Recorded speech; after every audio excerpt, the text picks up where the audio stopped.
In this video, we're going to be talking about the Unit 3 Quiz 3 review. So let's get started. Question number 1, find the slope of each line. So finding the slope of each line, first off, what we got to do is find 2 points that the graph goes through equally. Or perfect. So let's see, there's one right there, following along. Looks like the next one is right there. Now remember, slope is rise over run. All right, so 1, 2, 3, 4, 5, 6. So I went 6 up, so that's going to be positive 6. 1, 2, 3, 4, 5. 5 to the right. So anything to the up or to the right is positive, so that's going to be 6 over 5. The next one here, let's see, that's 1, and I think there's one right there. All right, so again, we're going to do rise over run. So we went down 1, so we went down 1, which is negative 1 over 1, 2, 3, 4. We went 4 to the right. All right, so 4 to the right is positive, so that's negative 1/4. All right, sketch the graph of the line. So if you remember, the plus 5 or whatever is on the opposite side, or not opposite side, on the outside is where you're starting at. So this is the y-intercept right here. And then remember, if you have a slope where there's a negative, go ahead and assign the negative to the top. So what we're going to do is we're going to go down 3 to the right 4. So 1, 2, 3, 1, 2, 3, 4. There we are. So let's go ahead and draw our line. Let's see, about right there, and then about right there. There we go. All right, so question number 4, again, always starting with the y-intercept, which in this case is positive 3, so we're going to part with 3. And then the slope is 2 over 5, so that means up 2 to the right 5. So 1, 2, 1, 2, 3, 4, 5. There we go. All right. So I'm just going to freehand this just to make it go as fast as I can. It's going to look something like that. All right. Next question is graphing when you're dealing with the intercepts. So the y-intercept is 2. So I'm going to look at my y-axis and put literally a dot on the 2. I'm sorry, x. I'm sorry, x-intercept is 2. Y-intercept is 4, so positive 4. There it is on the y-axis. So again, I'm just going to connect the dots. There it is. All right, so for this next one, question number 6, you have options. All right, the first option you can do is you could put this equation as y is equal to mx plus b format. All right, so if I was to do that, if you notice the y as well as the x is on the left-hand side. There's my little dividing line. I need to get the y only on the left-hand side, so I'm going to bring the 7 over. So that would be minus 7x minus 7x. So that would be y is, oh, I'm sorry, 2y is equal to negative 7x minus 10. Now I would divide by 2 for everything. So that would be y is equal to negative 7 over 2 minus 5. All right, so you can easily do that. All right, and of course, when you graph, again, we're starting with the y-intercept. That would be negative 5. But if you notice your slope, actually, that should be x, sorry, negative 7 over 2x. All right, so if you notice your slope, negative 7 over 2, that means I'm going down 7, I'm going to the right. Well, the problem is if you go down 7, all of a sudden you're off your graph, okay? So we're going to do the opposite. So basically what I'm going to do, I'm going to take the exact opposite of what is there. So rather than going down 7, I'm actually going to change it. I'm going to make it positive 7. So I'm going to go up 7, but then I'm going to go negative 2, which be to the left. So 1, 2, 3, 4, 5, 6, 7, 1, 2. All right, so that is my graph. All right, so let me just, there we go, something like that. All right, now, let's say you wanted to graph based upon the intercepts. All right, now if you remember, we talked about this week, and that is if you want to find the x-intercept. So to find the x-intercept, that means y has got to equal 0. So that means I'm going to plug a 0 in for x to solve for y. So when you do the math, it would be 7 times 0 plus 2y is equal to negative 10. Well, 7 times 0 would be 0. So that would be 2y is equal to negative 10. We divide by this, and we get y is equal to negative 5. That's my y-intercept. And if you notice, It's already graphed. Okay? Now, to find, let's change this up. So to find the y-intercept, then you make x is equal to 0. All right? So now we're going to clean this up. So now I'm going to make y 0, and I'm going to solve for x. So that'll be 7x is equal to 2y is equal to negative 10. Okay? Actually, 2 times 0, not 2y, sorry. 2 times 0. Well, that zeroes out. So now we're at negative 10, or 7x is equal to negative 10. We divide by 7, and we're going to get an ugly decimal. So x is going to equal to, I'm making this up, negative 1 point, let's just say 1.4. All right? And as you can tell, it's basically negative 1.4 for my x-intercept. All right, so there's two different ways you can do this. Write the slope-intercept form of the equation. All right, so remember, slope-intercept form is y is equal to mx plus b. Now, first off, the super easy one is what b is. B is where the line intersects the y-axis, is right there. Is at negative 3. So it's going to be y is equal to something x minus 3. Now, the next thing is we just need to find the slope, and we've already done that in this class, or on this review. I'm just going to choose another point. There we are. Okay, I'm going up 1, and I'm going to the right 2. So up 1 to the right 2, that's positive 1 over 2. There we go. All right, for question number 8, here's my y-intercept, so I know it's going to be y is equal to something x minus 2. But now I've got to find my slope. So where's another point that goes? Oh, it goes right through here. So 1, actually, sorry, I went the wrong way. I'm supposed to go down. Down first. 1, 2, so that's 2 down, and then 1, 2, 3, 4, 5. 5 to the right, so that will be negative 2 over 5. There we go. All right, so now we're going to solve for the inequity. All right, so first thing we're going to do is we're going to graph it as if it is y is equal to 2x plus 4. All right, we're going to graph it just like that. So positive 4, and that slope is 2 over 1. So I'm going to go, so let's see, 2 over 1. I'm going to go up 2 over 1. So 2 over 1, there we go. I'll go ahead and draw my line. Be a little more accurate with this thing. All right, so I'm just going to get rid of that. Now, oh, actually, I messed up, and you're probably going to say I messed up because I forgot to make a dash line. Sorry, my dash line is like this. Pay no attention to the fact that that dash line has an arrow attached to it. I just couldn't. I can't find. There's not a tool that allows me to make a dash line without an arrow. All right. So now, if you remember, we're going to shade. Okay. So what that means is my final answer is going to look something like this, or it's going to look something like that. All right. Now we have to test. I always like to choose a point that is not on my line, which is right here. I'm going to choose this point, and this point is 0, 0, and you should know what I'm talking about. For folks that are watching, that's x, y. So I'm going to plug an x into there. I'm going to choose a y into there to see if it makes a true statement. So that would be 0 is greater than 2 times 0 plus 4. Well, this zeroes out. So is 0 greater than 4? Nope, that is a false statement. So what that means is, since I chose a point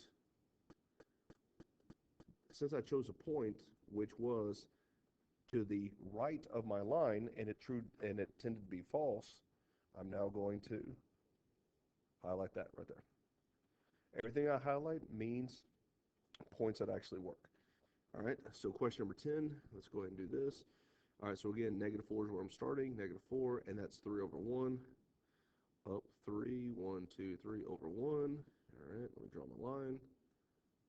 Nope, I am not going to do a dotted line because that is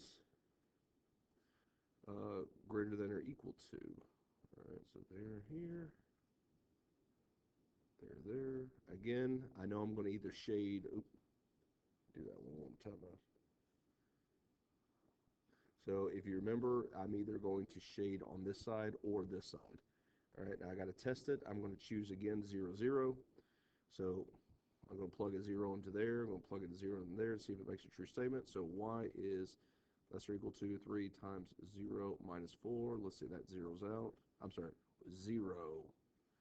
So it is 0 less or equal to negative 4. That is a false statement. So that means all numbers to the right, I'm sorry, to the left of the line is false, which means I need to highlight this guy right there. All right, system of inequalities. All right, so first thing I'm going to do is I'm going to graph. All right, so let me go ahead and graph these things.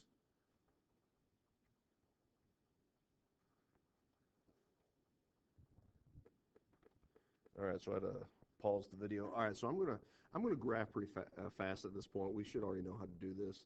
So 1, 2, 3, 4 over 1. All right, so the first one is going to look like something like this. There we go. And then the next one, let's see, we're gonna start at -2, and then that is a up 1 over 1. Okay. There we go. All right. So if you notice, there's 4 sections to this graph. There's section 1, section 2, section 3, section 4. All right. Now, each section, I'm going to have to test to see which way I'm going to shade. So I'm just going to choose any point in each section. So, for example, in section 4, I'm going to choose the origin because it's the easiest one. For section 1, I'm going to choose this one here. For section 2, I'm going to choose that one. For section 3, I want this one. Using any points on the origin just makes it easier because there's zeros. And basically what I'm doing is I'm just going to test to see which one gives me the true statement. So I'll use the first one here. Does that make a true statement? So 0 less than or equal to -4 times 0 plus 3. Let's see, get that out of the way. Hey, that's a true statement. So yay, the first one works. All right, let's do the next one. So we'll go there and there. All right, so that's 0 less than or equal to 0 minus 2. No, that's going to be 0 is less than -2. That is false. Okay, so what that means is section 4 is not going to work. Both of them were not true. All right, for section 1, we're going to do 0, 5. So 0 goes there, 5 will go there. 5 is less than or equal to -4 times 0 plus 3. Let's see. That's gone. Oh, I already know that's going to be false. So because 5 is not less than 3. All right, so section 1 is a no-no. All right, so we're left with section 2 and then section 3. All right, so section 2 is 5, 0. So again, I'm going to take this, plug it in for x. Take this, plug it in for y. All right, so 0 less than or equal to -4 times 5 plus 3. I'm going to tell you that's going to be a no because it's going to be 0 less than or equal to -17. Yeah, that's false. All right, so, oh my goodness.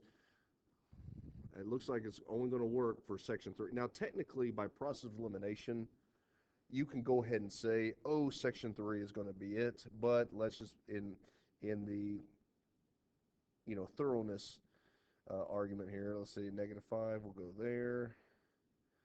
0 will go there, so that would be 0 less than or equal to -4 times -5 plus 3. Yep, that would be 0 is less than or equal to 23. That's a true statement, yes. And we already know it's going to work. It should work. -5 less or equal to 0 minus 2. Well, let's say that's -5 less or equal to 2. Yep, that's a true statement too. So I know section 3 is going to be where all my answers are going to be. All right, let's see. Okay, let's look at question number 12. In fact, question number 12, I'm probably just going to go ahead and give the answer just because of time. Okay, so that's everything graphed. I use dashed lines because it is, what do you call it? It's because it's a greater than or less than symbol. All right, and the answer is going to be that section right there. Yep. All right, next. Okay, now we're diving back into the old stuff. Now, guys, you should know this old stuff like it's the back of your hand. And based off of a lot of your quiz results, you are getting this. So what we have here is 50 bags. So hold on, change the tool here. All right, so A of 50 is 2262, and then A of 60 is 2712. All right, first thing I got to do is got to find my common difference. So that is my 2712 minus 2262, and then I'm going to divide everything by 10. All right, so again, you guys should know how to do this at this point in time. 2712 minus 2262 divided by 10. All right, so what is my common difference? It is 45. Okay, what is the first term? Well, I don't know. I got to find it. So A of n is equal to something plus something n minus 1. I already know my common difference is 45. I don't know my first term, x, but I'm going to use these two right here. So 2262 is equal to x plus 45, 50 minus 1.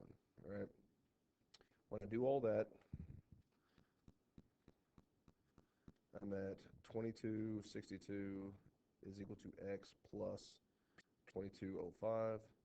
When I subtract 2205, let's see,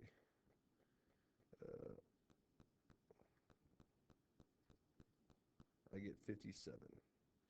So my first term is 57. All right. So now that I know my first term, I'm then going to use my formula one more time. So I'm again going to use the A of n is equal to something plus something n minus 1. I know my first term is 57. This is 45. Distribute, distribute. So 57 plus 45 n minus 45. Come on the first, come on the last. 45 n plus 12. How many bags would 200 cost? So I just take 200 and plug it in for n. So 45 times 200 plus 12, which gives you 9,012. Right? Scientists trying to discover a cure for the common cold. He accidentally put some of the paperwork in the trash. But what was found was at the 7th hour. So A of 7 is equal to 1458. A of 12 is equal to 354,294. Remember, this is the earlier, this is the later, so I'm going to take the later divided by the earlier. I'm going to get a number, and then I'm going to take the fifth root of that number. All right, so 354,294 divided by 14. I know I'm kind of speed through this, but it's like, guys, we have done this so many times now. You should know how to do it. First, the ratio is 3. All right, I need some room to write. All right, so it says, what is the first term? Well, again, we're now going to use geometric sequence. So A of n is equal to something, parentheses something, n minus 1. I just found my r's to be 3. I'm going to take the smaller number, 1458, and I want to take little 7, put it right there, because I'm solving for x. So 1458 is equal to x, parentheses 3 to the 7 minus 1 power. So 7 minus 1 power, when I bring that, it is 1458 is equal to 729x. Divide that by 729, and my first term is 2. All right, now that I have my first term, let me clean this up even more. So this is 1, and now I know my first term to be 2. There's my answer is 2, parentheses 3 to the n minus 1 power. How many cells are present by hour 15? I'll just take 15, plug it there. And I'm going to get a relatively large number here. 9565938, comma 9,300,000. You can read it. 9,565,938. Okay, next one. Logan's Company. All right, so we're dealing with a ratio again. So A of 3 is equal to 90250. A of 12 is 56884. Now, guys, please keep in mind, this is the earlier term, this is the later term. So I'm going to do the early term, even though it's bigger, it's the earlier term divided by later, and then I'll get a number, and I'm going to take the 9th root of that. All right? So make sure you know how to do this. So 902.50 divided by 568.80. I get an ugly number, but I'm going to take the 9th root of that, and it ends up being rounded to 1.05. All right, what's the first term? Well, just like we did on the last question, all right, just like we did on the last question, it was a of n is equal to something, parentheses something, n minus 1. I know that 1.05 is my r. I'm looking for my first term. I'm just going to go ahead and use 900 here. So 902.50 is equal to x times 1.05 to the 3 minus 1 power. I'm going to speed up just because, again, we should know how to do this at this point.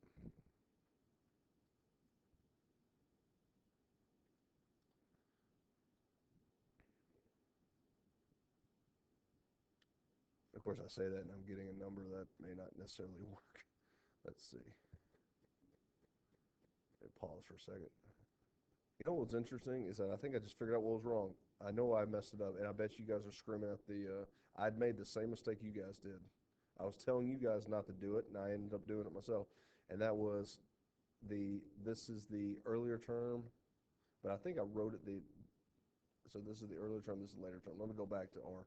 So R 68.8, divide that by 902.5. I'm sure you'll probably say this when you see me. Let's see.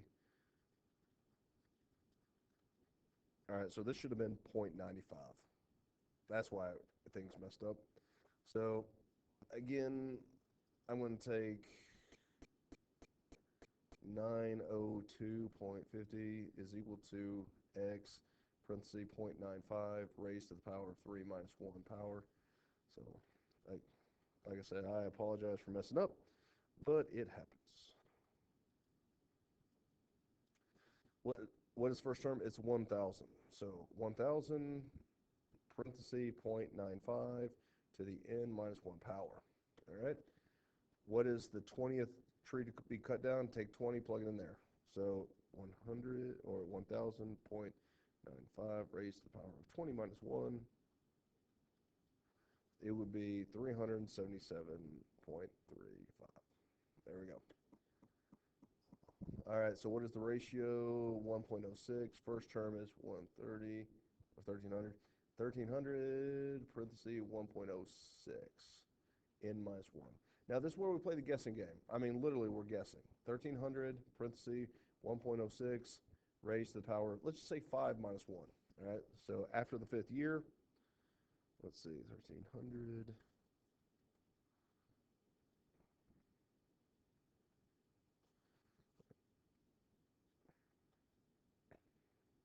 So after the 5th year, I think this is going to be, I go ahead and, now, you know what, I'm just going to give you the answer. All right, the answer is going to be 20 to 21 years. That's how long it'll be. I'm just trying to speed up a little bit, guys. All right, John bought a $70,000 car with the depreciation rate. So what is the ratio? It would be 0.88 because you take 100 and subtract it by 12. All right, what is first term? 70,000. Formula 70,000. I'm trying to speed up a little bit just to get through this video without it being like 30 minutes long.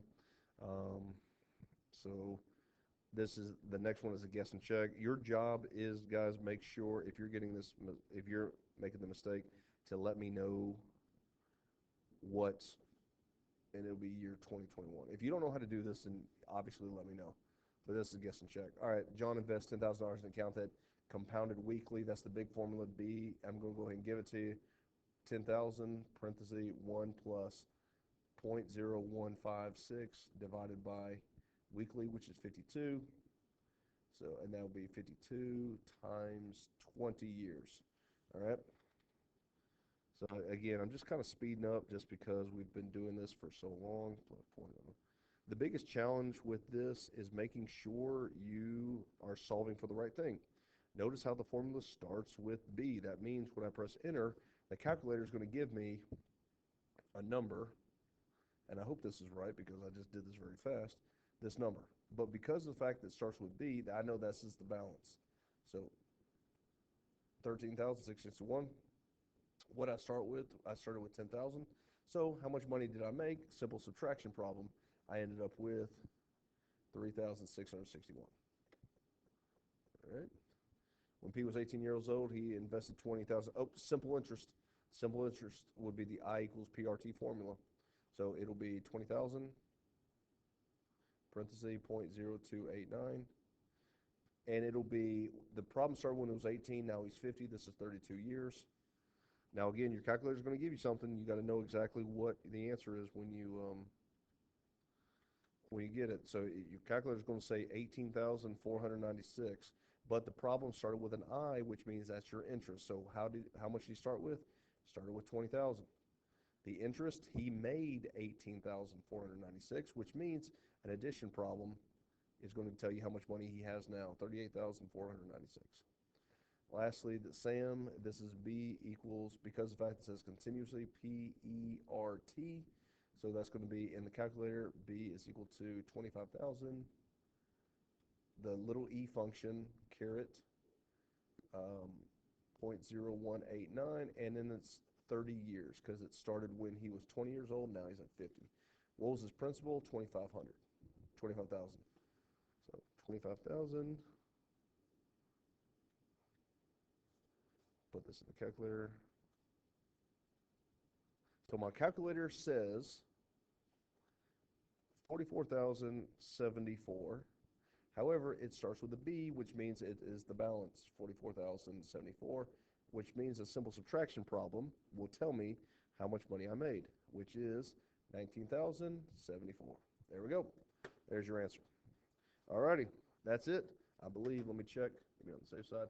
Sorry I had to breeze through the last little part, but again, trying to stay under that 30-minute mark is sometimes challenging. Thanks for watching. Have a good day.